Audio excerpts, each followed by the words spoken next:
Being a woman in leadership position, I believe that to be successful, one must move forward as though there is nothing that can stop them.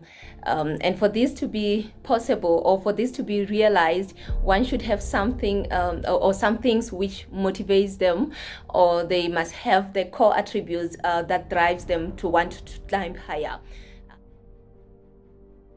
I grew up being certain that passion was the biggest driver of success, until I realized that when one goes after their goals with hunger for success, they would achieve them.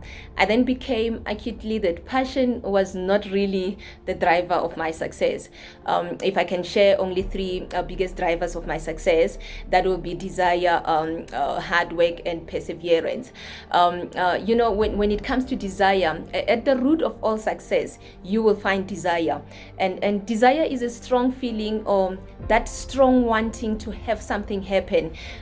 This internal feeling drives me to do the things necessary to accomplish my goals, and it keeps me grounded, and it helps me clarify what to pursue and what to give up.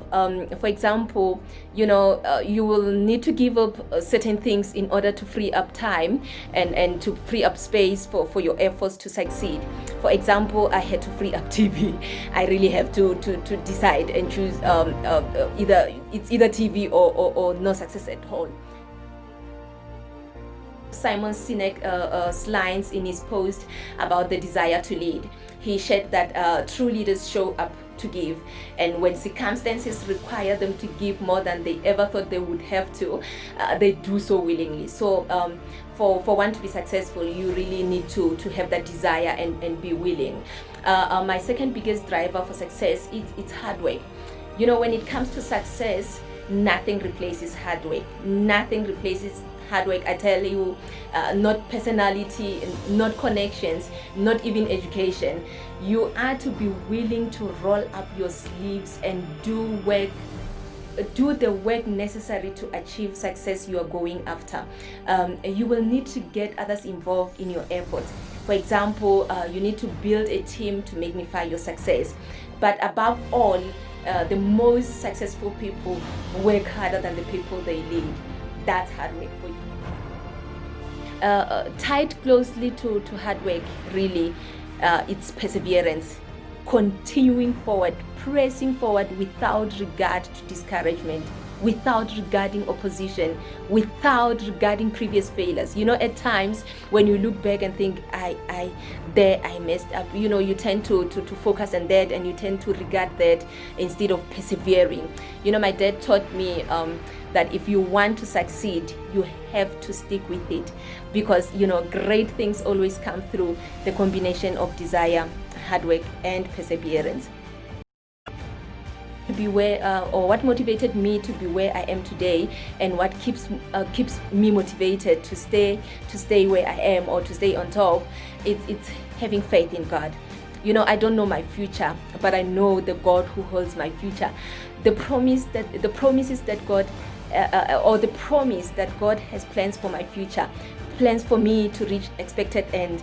That such words, such good news, they keep me going. The good news that for the living there is hope, it keeps me motivated. Actually, the word of God just keeps me motivated to want to stay on top, and to want to go further. The advice that I could give women out there who would like to follow in my footsteps is embrace change. Yes, change is painful. Change is continuous. If we learn the art to not resist change, or to be afraid of change, both negative and both positive, at times it's frustrating, because you don't know, or you don't seem to know, or you don't seem to see what's in front of you, or what's ahead of you. You don't seem to see where you're going. But I want to tell you out there that change is continuous, and when it presents itself, I always try and be prepared to take advantage of it, and yet stay focused. A saying that when life gives you lemons, you must find ways to make lemonade. That keeps me really going.